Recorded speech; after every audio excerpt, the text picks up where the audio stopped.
What's up, guys? Welcome back to the channel and welcome back to the Bianconeri zone on the day that Comolli spoke for about 45 minutes, almost an hour. And he had quite a lot to say. Obviously, he had things to say that the fans wanted to hear.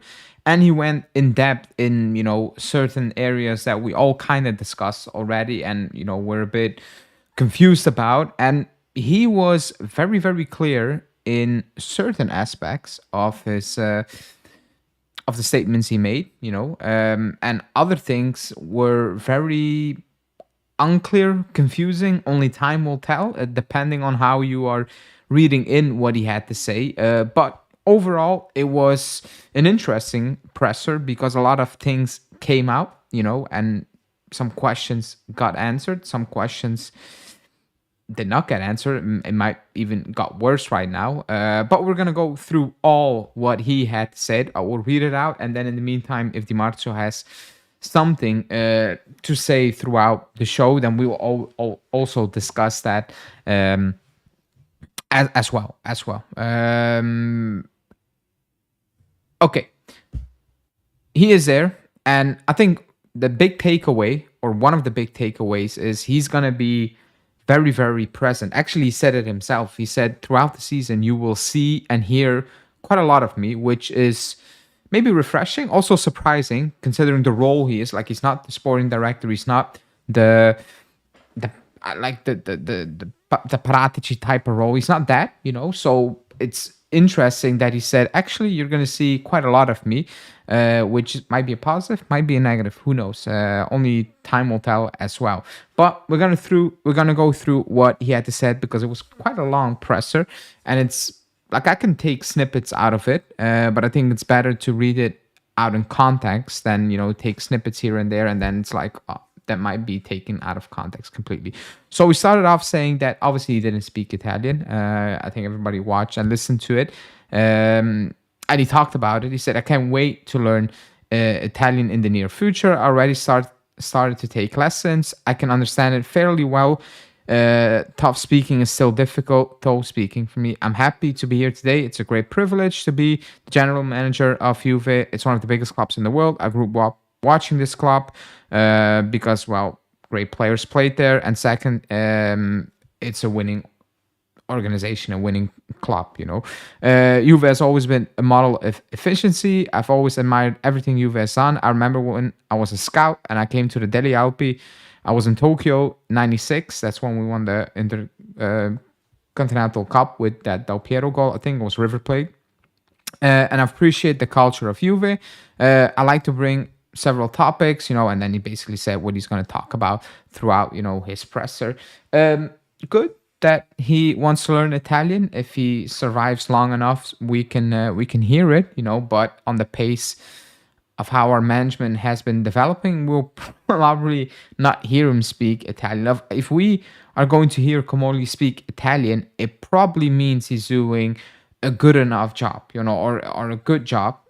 Otherwise, he's not going to have time to learn Italian. If it's going to go the way it went with Giuntoli, then yeah, we're not gonna hear Comolli speak Italian, because then he will be kind of sacked in 2 months. So, but I appreciate that he wants to learn Italian. Actually, it's a must. Let's be completely honest right now. You work for the biggest Italian club out there. You're gonna need to speak Italian. Like, you're gonna deal with the federation. You're gonna deal with different, enterprises in Italy and etc. You're gonna need to speak Italian. Like, it's only normal that the players learn it. The players get Italian lessons. Well, it's only normal that the people above the players also speak the language. I think that's just kind of normal. If I go abroad, yeah, you can work in English, but this is a different thing. So good that he wants to do that. Now, the Chiellini part, which is extremely interesting, because I think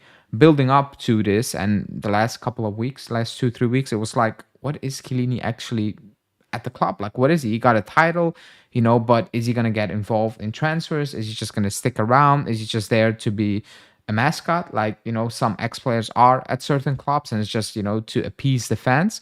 But he spoke about it. He said we have had clear conversations about Chiellini's role, which won't only be on the pitch. He will also serve as a technical director to some extent. We will work closely together on different aspects of the club football, marketing, and more. I could talk about Giorgio's role for 5 minutes. We were both part of the same UEFA committee, but I will be stepping aside, and Giorgio will take my place.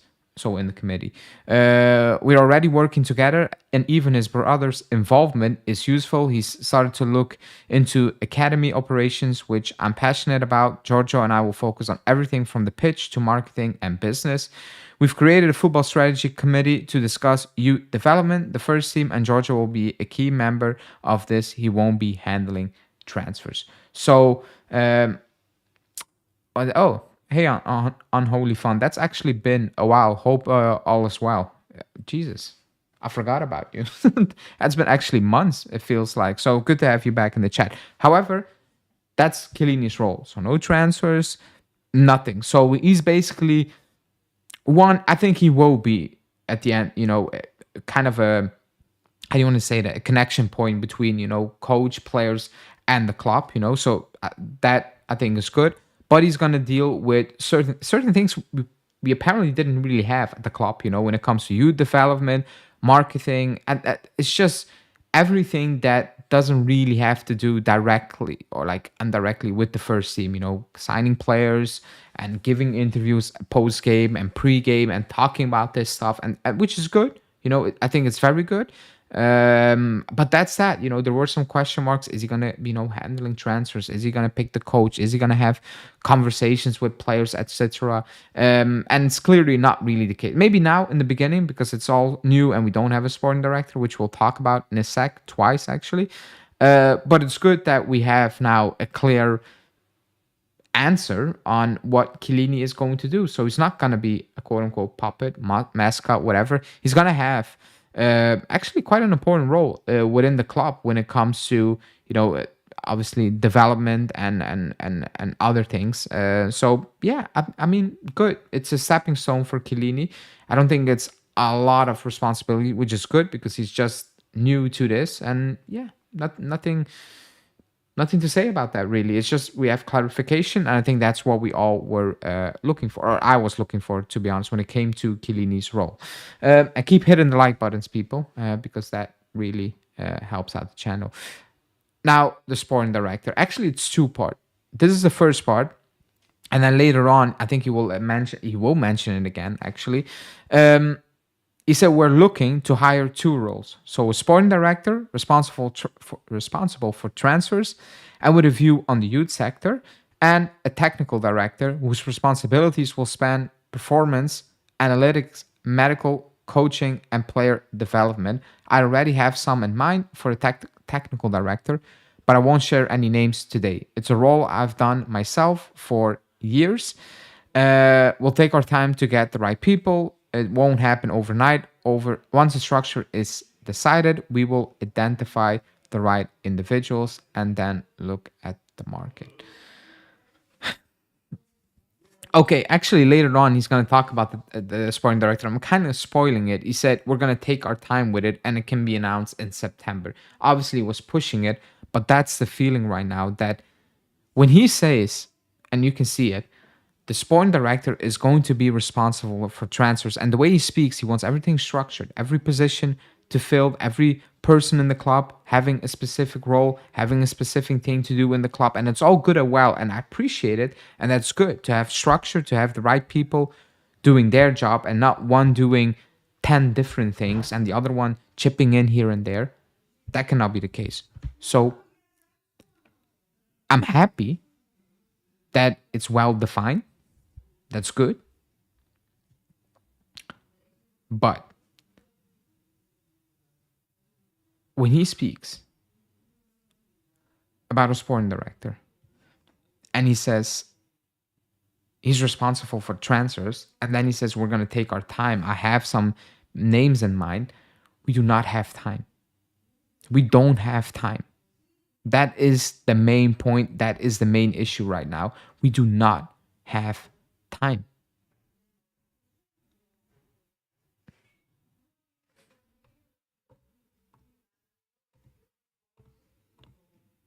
Sorry. We don't have time. So if the sporting director is in charge for transfers and the transfer window is open in about 6 days or 7 days or 10 days, it's open again, and you're taking your time with it, then we kind of have an issue with that. And yeah, you want to do your job well and you want to pick the right guy. I get it. But this is, if this was April, then I was like, yeah, take your time. You have a month or two still left. We don't have a month or two. Actually, every week, every day passing, we're missing out on potential targets. If it's Leone, if it's Coppola, if it's somebody else, because you just said, told us the sporting director is in charge for transfers. Chiellini not, you not.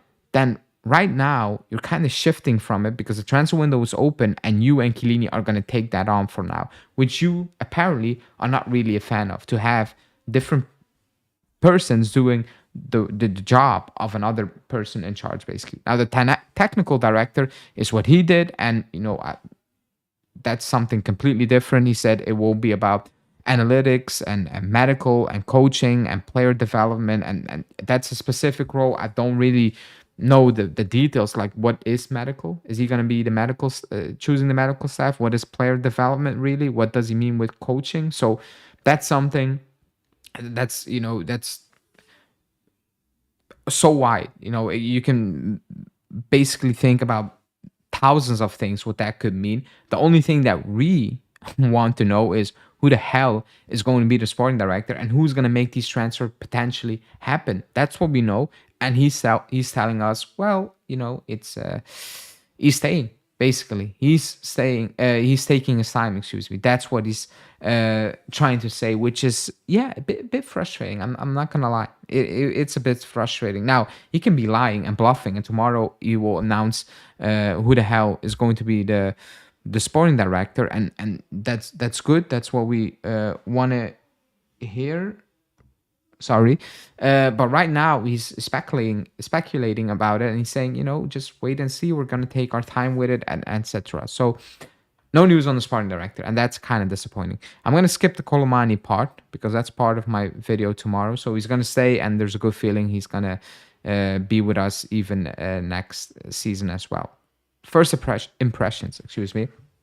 He said, I should probably start by saying that I feel constant excitement. I feel it every morning when I wake up. I grew up idolizing Platini, and though I didn't dream of being a player, I wanted to be a coach, and I admired Trapattoni. I won't say I was a Juve fan, but I've always followed them, and that explains why I'm here today. Some players are back from international duties, others not yet. I can wait to meet the full squad, the coaching staff we have already discussed, things with Giorgio, what to address with stakeholders, medical staff, and more. I've told everyone there's a team on the pitch, but there's also a team behind the team, and we are all extremely important. Or we are Juve. We go to the Club World Cup to win. Now, a lot to unpack out there, out of that statement. It's obvious if you're new, you want to meet all the new players.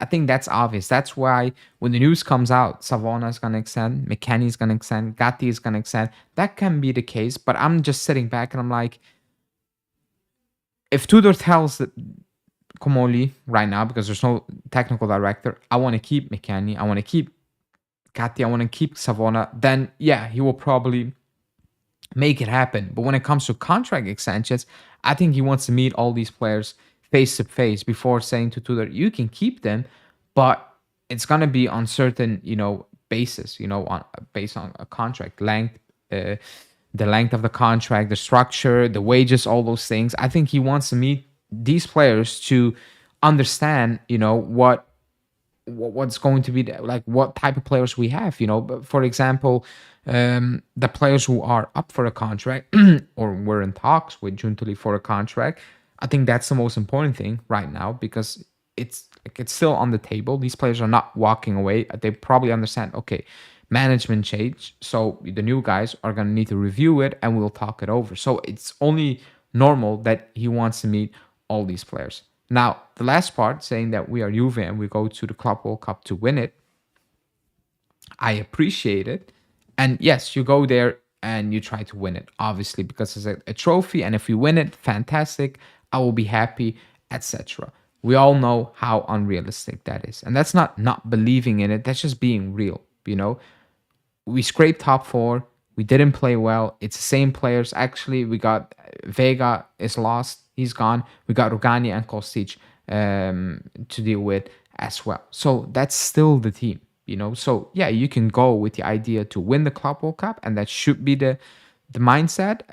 But I know the moment he said that, how it would sound, you know. So I mean, I like the statement of we're in it, you need to win it, basically. That's good. That's perfectly fine. And that should be the mindset of this club any given tournament, any given day. But you also need to be realistic. And right now, it's very unrealistic, you know, that we're gonna win it because there are just far better teams in it. Like it is what it is. And that's a hard reality of it. And throughout the presser, he basically acknowledged that, yeah, you know, we need to make steps, you know, because we're not where we should be. And that's obvious, you know, because there's a new management and coach got sacked during the season, etc. So it's only normal that you're not in a good situation.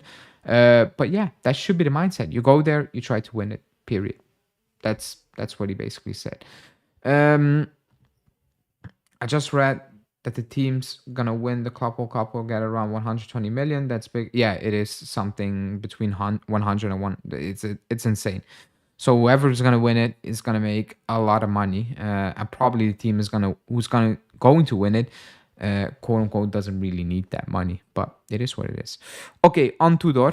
He confirmed Tudor. He said he's gonna be the coach for next season and hopefully even for the near future as well, which is good, you know, because if he's gonna be the coach even past next season, we should all assume that he did a fantastic job, because that means, okay, you did it this season, what's upcoming season, and for the following season. That means you are doing a good job. That means we as fans will probably be happy, unless, you know, fourth place is a good job for this club. So that's what he said. Then he went on saying that the year Tudor coach Marseille, they beat us twice, and understandably so. We even laughed about it on the phone when I reminded him of that. And I said and what I said after those games, the intensity, the physical and mental resilience of his team, few coaches in France could reach that level. He did an exceptional job at Marseille. Marseille wanted to keep him, but he made a different decision. That was my experience with Igor. The resilience and intensity were impressive. So now, that can be all an act, or that can be genuine. I'm gonna assume it's genuine, because he just came in, Tudor is there, and he confirmed Tudor. I don't think he was behind the Gasparini thing and the Conte thing. That's just me. I'm going to assume he actually believes what he said on Tudor, and he actually believes in him. And right now, despite what we all think about Tudor, is he good enough to beat Tudor, to beat Conte, to beat Gasparini, to beat Allegri, etc.? We can all believe he's not. And that's fair, you know, because he's not up there. However, it is important for the club to make him believe that they believe he is that guy. Otherwise, it's going to fail in August. It's going to fail before the first international break. If everyone at the club has that feeling, Tudor included, that I'm just here because they found me here and there were no other options, it's going to fail, especially with this group of players, because they throw coaches under the bus, they speak post game, and then with the new coach put in the same dreadful performances. And it's like, yeah, I mean, you can blame the coach and he's gone, youpee-doo, but now you're sitting here and you're putting in the same performances. So I was happy he said that, because again, Tudor is not my first choice, but if you want to keep him, you need to back him, you need to confirm him, and you need to make him believe that you actually, even if it's not true, like that you actually back him, that you actually rate him, that you think he can take us to the next level, you know. And with that statement, he believes he's going to take us to the next level. Now, he has a full preseason to Dort. He gets different players. Other players will be shift. And yeah, good. I guess good. That's good. Um, okay, let's move on to the priorities. And people keep smashing the like button because we only have 31 likes, and that's not good enough, actually. So hit the like button now. Priorities. He was actually asked what is your vision really of the club, like what is your idea, why come to Juve basically, and what do you want to do at this club. He said, when I first met the owners, they asked me what I wanted to achieve. I told them I'll do everything possible to win. I can't guarantee we will win, but I'll do everything to win every competition. That's the mindset I have. The only way forward is to win trophies. Football involves luck, better or worse teams. But the more we control, the better our chances. Winning will be my daily obsession. It's already part of the club's culture, and I'm trying to strengthen it. We want a dual structure, sporting director and technical director. I've seen it work in the US and other sports. I've done the sporting director job. I know how hard it is. Football is becoming increasingly global. You need to distinguish between the sporting and the technical side. Giorgio's role and mine will shape the club's future. Okay, when he said I've seen it work in the US, I know that a lot of fans will be like, this is Italy, this is Europe. And I kind of had that same feeling. Actually, my feeling was like, this is football. This is, I don't know, European football, whatever you want to call it. This is a different type of sport. And what works in one sport doesn't mean it works in a different sport. Now, I'm not saying it's not going to work, because what the hell do I know? But if it's not going to work, I know what the media will write. I know what the media will come for. It's like, you're trying to implement a model that doesn't work here. It's a different continent, it's a different culture, it's a different mindset, and you're trying to change things while others are doing a different thing and it's working for them, and you're trying to throw it all away basically and invent something new in a world where the old things, quote unquote, kind of work. So that's a bold statement. What's even bolder is saying that Giorgio and Chiellini and he will shape the club's future. So if it's not going to work, it's on black and white. If it's not going to work, then yeah, he and Chiellini will leave, because he kind of threw Chiellini under the bus, saying that, well, the culture of the club, it's me and Chiellini right now. So whatever is going to happen in 5 years, in 10 years, in 20 years, in 2 years, if it's not working, it's on me and it's on Chiellini. So that is a strong statement, and actually also a good statement. He basically put his neck on the line, saying, hey, if it's not really working,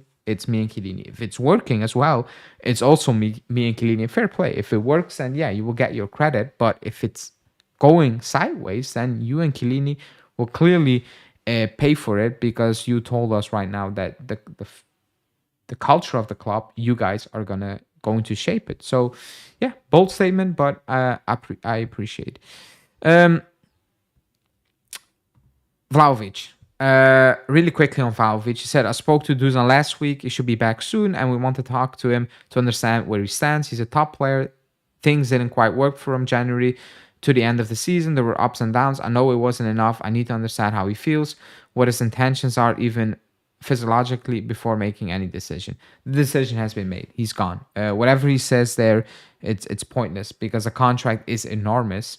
And he wasn't even playing when he was fit, under Tudor. So, and again, if you believe, like you said, Colomani earlier on, you believe you can keep him even past this season, and even afterwards, then he's gone, Vlahovic. Whatever Vlahovic is going to say, the wages are insane. It's not working. He needs something new, Vlahovic.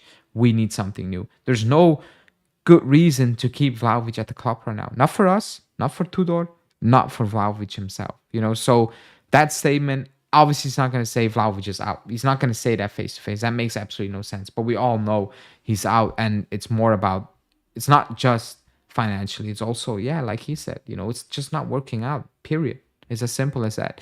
Okay, he said, when will the sporting director arrive? He said, as I said, these are high profile roles. There's a process. If we find the right person next week, great. If it takes until September, that's okay too. We need to respect the time it takes to recruit properly. Now, whilst I agree with that statement that you need to take your time to recruit properly and it's vital that you bring in the right people, and it's normal, like it makes sense, like it's not no shocking, no breaking news. However, because of the timing, it's crucial that you get him in ASAP, because you told us 5 minutes before this that the sporting director is doing the transfers and Chiellini is not really doing the day-to-day football kind of stuff when it comes to bringing players in, etc. And you yourself not. You told us that you want set roles for every single thing, that these people do their own thing and the other people do their thing. And it's not a mixed match of things. And now you're saying basically it's going to be a mixed match, a freestyle type of thing until we find, a sporting director. And that can be extremely tricky and disappointing because Chiellini has absolutely no clue how to be a sporting director right now. And Comolli has, he does because he did it in the past, but you want, like he says, somebody who's suited for the role and who's done that for ages, basically. Not like him. He's done bits and bits of a sporting director, president, technical director, but you want somebody who does it for the last 20 years or whatever, or his daily day-to-day thing in today's football is that. So when he said that, I was like, cool, and maybe he's overstating it. It cannot be September. Let that be clear, because that would be actually mad. Like, I'm not gonna lie. Okay, let's move on. Data and algorithms. A fun topic. Because I think everybody saw that interview he did, and he was talking about data and don't sound scouts, and the player number 10 on the list is as good as player number 1 if they have the same numbers, etc. And yeah, it shocked people. It was confusing, and I 100% agree. It is confusing.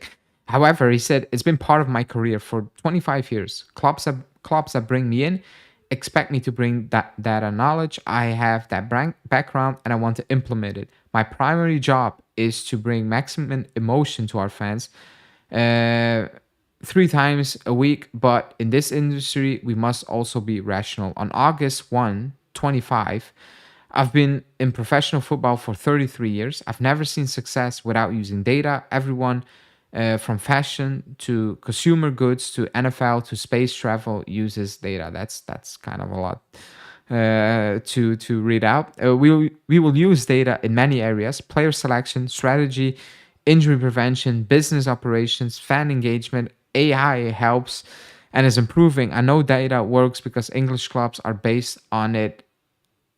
Not only them, it's something we apply fully. I'm gonna be honest. It sounds ridiculous. It sounds something me as a fan I don't want to deal with. Like whatever, I just want to win. If you use data, if you use ChatGPT to win, then because he says AI, if you type in on ChatGPT who are the best left backs in the world we can get for a price under 20 million, and you find, and he gives you a list, and you pick somebody on that list, and it actually works. Fine. I don't want to hear about that. I don't want to know. I just want to win, and I don't care how you come to the conclusion to buy a player from, I don't know, from Liverpool, or you buy a player from FC Nice. If it works and we win, fine. I do not care how, if it's with scouting, or like I said, if ChatGPT told you to buy the Nice player over the Liverpool player, as long as it works, nobody really cares. And to be honest, if it works, nobody will know how they came to the conclusion that we need that player, to make it work. So it's good. When you hear it, it's, as a fan, you're like, yeah, I mean, that's not for me as a fan. Like, if you tell me about data and AI and player selection, I'm like, just win. How you do it, I don't really care. Like, I actually do not care. So find a way to win, and that's fine. But when he talks about data, yeah, people kind of cringe because they think about the US, and American sports, and this is not America, and etc. And yeah, we've been there. Youth Academy said we want to create a culture and methodology. Methodology? I don't know, that connects youth sector with the first team. In today's sports world, identity is key. We are in entertainment, we create emotion, and identity comes from winning, style, and again, methodology. Ajax is not my ideal model. We will draw inspirations from different countries and sports. It's something we're determined to implement. You Football is important, especially for a team like us. Yeah, we kind of mismanaged it. You had Sule, he's gone. You had Huysen, he's gone. Miretti is gone. Fajoli is gone. Only kind of Yildiz is staying at this moment in time, and he didn't really came out of our youth sector. So it has its benefits if you don't mismanage it afterwards. But yeah, youth sector is important, and the next gen is something important for us. And now it's time to build on it and actually improve it and get even more out of it. It's as simple as that, you know. So how you do it, again, don't mess it up, because right now, if you mess up the next gen, then you need to do a horrible job. Like, you absolutely need to do a horrible job. So there's a fantastic basis out there. You just need to improve it, fine tune it. So that's that. Moneyball, something else people absolutely hate, but he mentioned it. He mentioned it because he got asked about it. He said, I don't know if it's being romanticized or just media hype. The Moneyball model is about bringing rationality to every irrational industry like football. It can seem chaotic. The real Mr. Moneyball is a friend I like. I like baseball. We've talked about this. My frustration as a scout was decisions made without logic. Moneyball helped because they bought and sold stock based on data, but this is theory. We're human beings, players and coaches create emotions. The market is human. We apply science to sports. Yeah, we shouldn't be afraid to associate data with football. I kind of agree with that part. Some use it but don't want to talk about it. I've been labeled that way over the years. My obsession is winning, but also improving through data. Every day you need a competitive edge, and to get it, you must use data. I mean, if it's going to fail, we know what's going to be said by us as well, you know. So right now, I'm just sitting back. I'm like, make it work. Again, if you use Y Scout, if you use, I don't know, like Football Manager, ChatGPT, and what was Opta Stats, like, I absolutely do not care. What I care about, and probably all fans care about, are we winning? If you buy a winger tomorrow, I never heard about that. You better make it work. I don't care how you find that player. If he flops, I'm just gonna blame you. I don't care if you send a scout, if you didn't send a scout and you just use data to buy that player. If it flops, it's on you. If we do not win, it's on you. Because you told us 5 minutes ago he's gonna set the culture or shape the culture with, you know, alongside Giorgio Chiellini. So do your thing, use data, use whatever you want, just make sure we win again. That's as simple as that. I think that's the most basic thing for a club like Juve. Win. Like, how? I absolutely do not care. You know, how you come to identify players, I couldn't care less. You know, I couldn't care less. We will care about these things, and we will, you know, dig it up again if it starts failing completely. Then we will dig it up, and we will like, okay, what is this all about? You know, is this your data stuff? Is this that? But right now, yeah, just win. Just win. You're right to hold your face while reading the NFL stuff. Ridiculous. Yeah, it was kind of a mouthful, to be honest. Who's our quarterback next season? Locatelli, considering the positions. If we fail, he's going to say, well, we'll use the data from this season and improve them. Low. Yeah, I mean, he's probably not going to say anything because he'll probably get sacked again, because that's what we do right now. Okay, Italian football. He said, when I joined Juve, I had two goals: win and help the club reach its full potential through obsessive improvement. In every country I've worked, Japan, Turkey, France, I've tried to help develop the local football. My first objective is for Juve to succeed, but I also want to help Italian football. If Juve succeed, it will benefit Italian football. In 82, I watched my first final in 2006 in Berlin. Juve has contributed to Italian football's success. I'm not here to say what's right or wrong. I've only been here 6 days. I'm not here to teach anyone. I don't have all the answers, but it would be a real shame if Italy doesn't qualify for the next World Cup. I try to contribute through Juve. As simple, just make Juve, quote unquote, win again. Like, make Juve win again. You know, win trophies. That's how, again, Don't really care. If you're obsessive with winning and improving, okay, then show us that we are going to improve. Show us that we're going to win. You made it very clear right now what your mindset is, and that's fine. And that's the most important thing. The most important thing right now is a squad and transfers, and that's what he was asked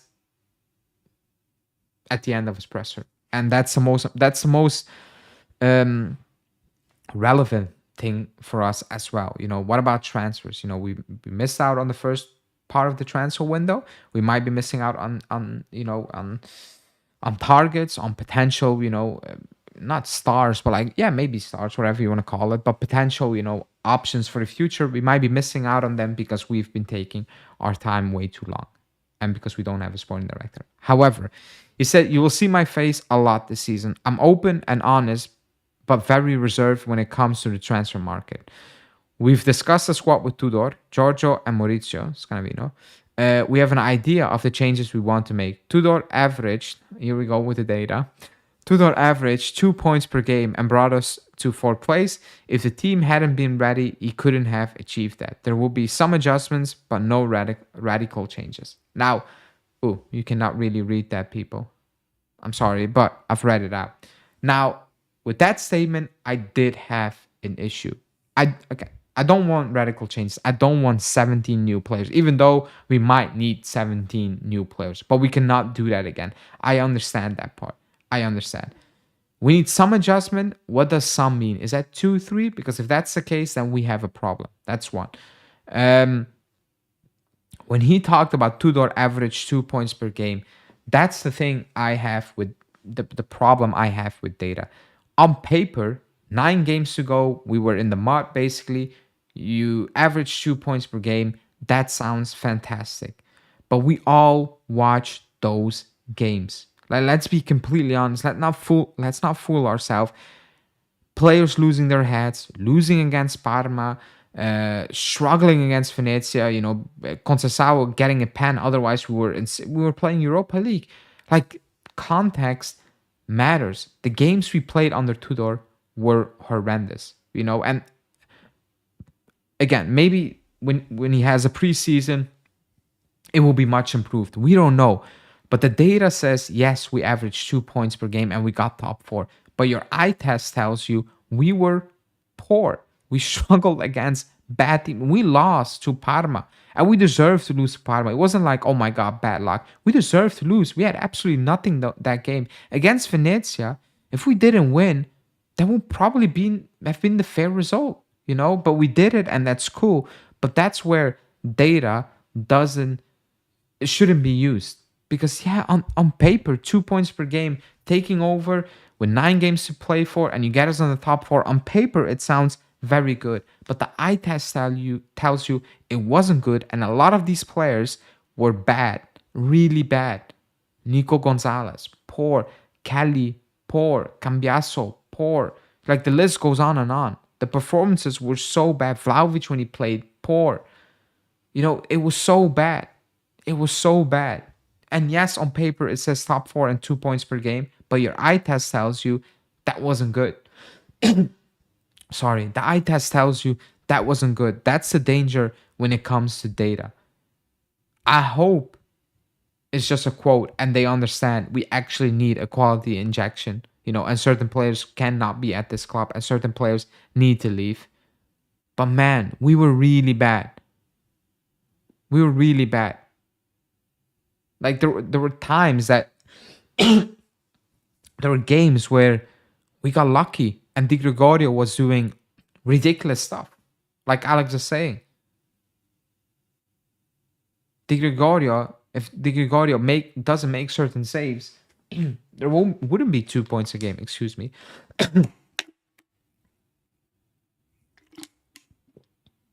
So that is important, So data is cool.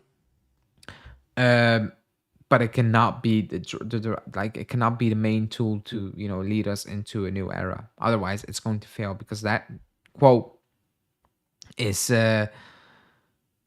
it's kind of crazy to me. I'm not gonna lie. I'm absolutely not gonna lie. It's kind of crazy. It's a bit worrying. Jokes aside, if we manage to improve our academies, that will be the biggest win. Yeah. I'll make it easy for the Juve management. Gyökeres, Bela, Balerdi, excuse me, Lukumi, Adeyemi. I don't want Adeyemi for the price Dortmund are asking. Yeah, he still doesn't. He still looks like he's the way he plays at times. It looks like he's 17 and he needs to learn way too much. So I don't want Adeyemi. Kind of reminds me of Konsasawa on the ball. It's too indecisive at times. Gyökeres, I want. Balerdi, I've never watched him at Marseille. I'm gonna be honest. I looked up his metrics, and they look fantastic, But again, that's data. I've not watched him with the eye. So yeah, the data looks good. The stats look good, but I've not really watched him. So what does that mean? That's probably how he does his scouting. Like the data from Balerdi look fantastic on the ball, in open field, defensively. They all look great, but if you haven't watched them, then yeah, I mean it's a problem. Lukumi, yeah, I mean that's probably quote unquote the banker for a lot of people. Just tap it in, get Lukumi, like get Bremer when he was at Torino, and it's kind of a slam dunk, or you would assume it's a slam dunk. Let me rephrase it. But yeah, that's the entire presser. Comolli had. That's what he had to say. Quite a lot of things to say. Yeah, the data part is what it is. He's not gonna shy away from it, like he said. He's gonna use it, and we just gonna need to accept it, and only time will tell. And then hopefully time tells that we're successful and we start winning stuff. Right now, it feels chaotic. No sporting director changing this, changing that, but yeah, it is what it is. We're gonna need to accept it, and we cannot really do much about it, to be honest. At this moment in time, we just need to sit back and see everything will how everything gets played out. Basically, that's the only thing we can really do at this moment in time when it comes to the quote unquote new project. um I didn't want to be negatively predisposed towards him, but when he said that he doesn't believe in scouting players, that's when he lost me. Let's see if he can gain me and other like me back. Yeah. Again, only time will tell. I don't think he's not gonna scout players, but yeah, he prefers using data, and that's kind of strange. I'm not gonna lie. Like that's very strange. It should be used as a tool, when you scout players, when you need to make decisions between one or the other, maybe, especially when it comes down to price and stuff like that. But overall, the eye test matters. Like the 2 points from Tudor, like you said, the eye test tells you we got lucky and we were just bad in many games. We got it, but you cannot base it on the data, because then we're gonna have an awful season next season. It's gonna be piss poor if he's just gonna say, you know what, actually you got 2 points per game, you got us in the top four. The team should be good enough then, to get 2 points per game every single week. That average, what is it? How many games do we play? 30, 38? Is it 38 games we play? It's 38. So that means you have 76 points. Hey, that's top four again. That you can use data like that. 2 points per game next season, 78 points.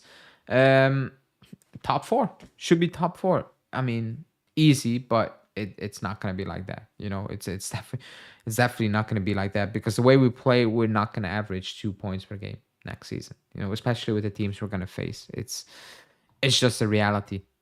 That's it.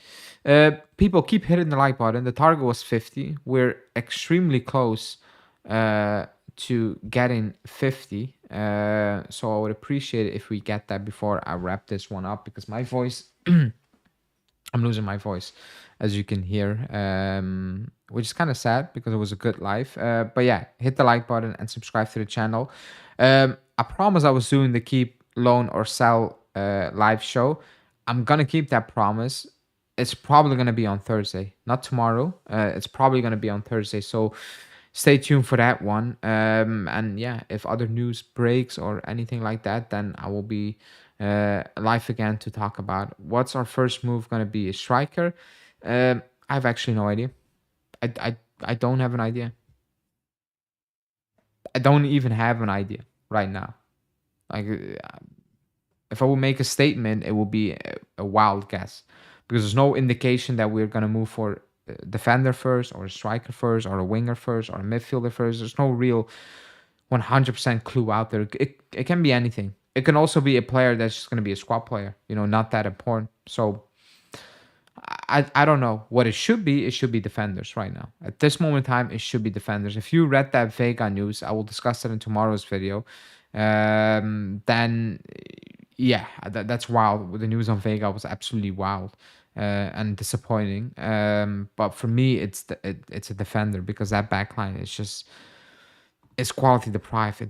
It has almost no quality. We have almost no quality, excuse me, in that backline, in my opinion. So it should be a defender, but who knows? Who knows?